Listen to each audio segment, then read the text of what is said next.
Sir, on the sacred occasion of Magh Purnima and the birth anniversary of Guru Ravidas, I present the budget for the year 2026-2027. Since we assumed office 12 years ago, India's economic trajectory has been marked by stability, fiscal discipline, sustained growth, and moderate inflation. This is the result of conscious choices we have made, even in times heightened uncertainty and disruption. Our government, led by Honorable Prime Minister Modi, has decisively and consistently chosen action over ambivalence, reform over rhetoric, and people over populism. We have pursued far-reaching structural reforms, fiscal prudence and monetary stability, whilst maintaining a strong thrust on public investment. Keeping Atmanirbharta as a lodestar, we have built domestic manufacturing capacity, energy security, and reduced critical import dependencies. Simultaneously, we have ensured that citizens benefit from every action of the government, undertaking reforms to support employment generation, agricultural productivity, household purchasing power, and universal services to people. These measures have delivered a high growth rate of around 7% and helped us make substantial strides in poverty reduction and improvement in the lives of our people.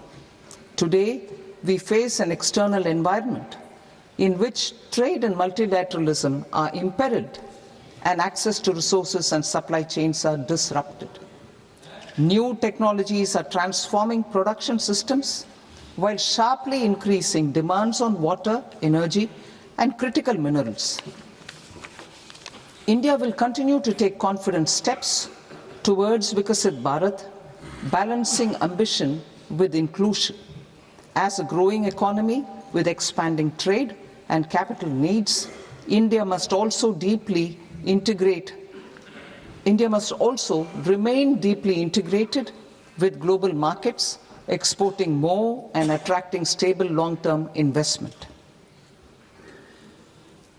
As I begin Part A, I want to express my gratitude to the people for standing firmly with us as we forge our way together towards becoming one of the largest economies of the world.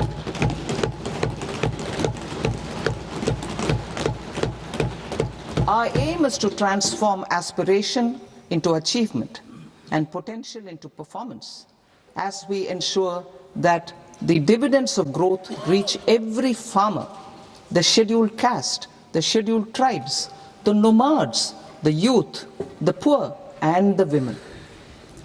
In Vikasit Bharat Young Leaders Dialogue 2026, several innovative ideas were shared with our Prime Minister, which have inspired many of the proposals, making this a unique Yuva Shakti-driven budget. Our government's sankalp is to focus on our poor, underprivileged, and the disadvantaged.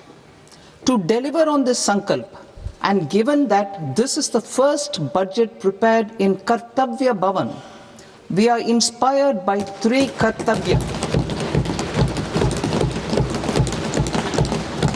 Our first Kartavya is to accelerate and sustain economic growth by enhancing productivity and competitiveness and building resilience to volatile global dynamics. Our second Kartavya is to fulfill aspirations of our people and build their capacity, making them strong partners in India's path to prosperity. Our third Kartavya, aligned with our vision of Sabka Saath, Sabka Vikas, is to ensure that every family, community, region, and sector has access to resources, amenities, and opportunities for meaningful participation.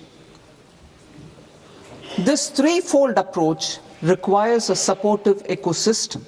The first requirement is to sustain the momentum of structural reforms, continuous, adaptive, and forward-looking. Second, a robust and resilient financial sector is central to mobilizing savings, allocating capital efficiently, and managing risks. Third, cutting-edge technologies, including AI applications, can serve us as force multipliers for better governance. Reform Express. Our government has undertaken comprehensive reforms towards creating employment, boosting productivity, and accelerating growth. After the Prime Minister's announcement on Independence Day in 2025, over 350 reforms have been rolled out. This includes GST simplification, notification of labor codes, and rationalization of mandatory quality control orders. High-level committees have been formed, and in parallel, the central government is working with the state governments on deregulation and reducing compliance requirements. The Reform Express is well on its way and will maintain its momentum to help us fulfill our kartavya. I now move to specific proposals. Under our first kartavya, to accelerate and sustain economic growth, I propose interventions in 6 areas. 1. Scaling up manufacturing in 7 strategic and frontier sectors. 2. Rejuvenating legacy industrial sectors. 3. Creating champion MSMEs. 4. Delivering a powerful push for infrastructure. 5. Ensuring long-term security and stability. And 6. Developing city economic regions. Scaling up of manufacturing in 7 strategic and frontier sectors. Biopharma Shakti, meaning biopharma strategy for health advancement through knowledge, technology, and innovation. India's disease burden is observed to be shifting towards non-communicable diseases like diabetes, cancer, and autoimmune disorders.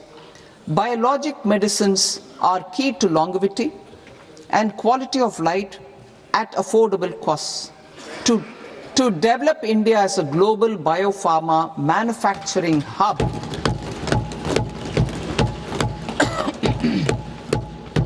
I propose the Biopharma Shakti with an outlay of 10,000 crores over the next 5 years.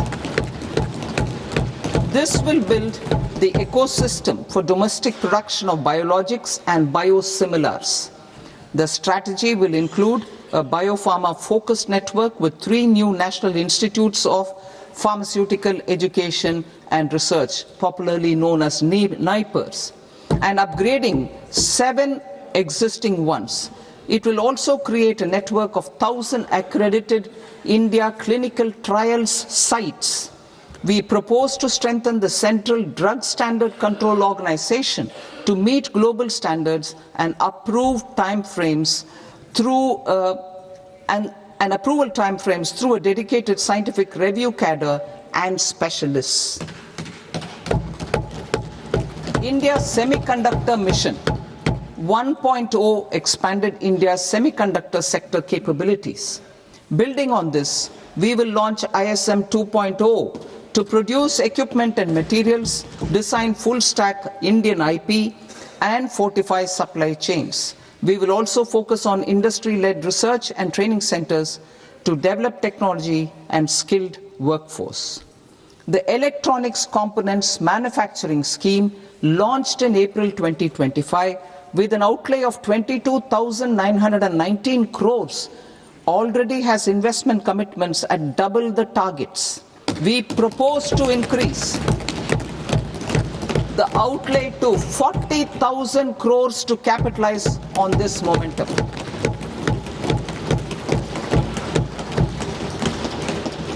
A scheme for rare earth permanent magnets was launched in 2025 November. We now propose to support the mineral-rich states of Odisha, Kerala, Andhra Pradesh and Tamil Nadu to establish dedicated rare earth corridors to promote mining, processing, research and manufacturing. To enhance domestic chemical production and reduction import dependency and reduce import dependency, we will launch a scheme to support states in establishing 3 dedicated chemical parks through challenge route on a cluster-based plug-and-play model. Strong capital goods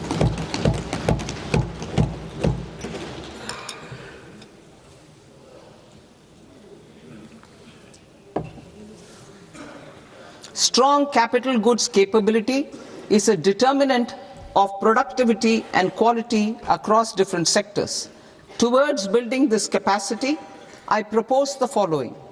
High-tech tool rooms will be established by central public sector enterprises at 2 locations as digitally enabled automated service bureaus that locally design, test and manufacture high-precision components at scale and at lower cost. 2. A scheme for enhancement of construction and infrastructure equipments will be introduced to strengthen domestic manufacturing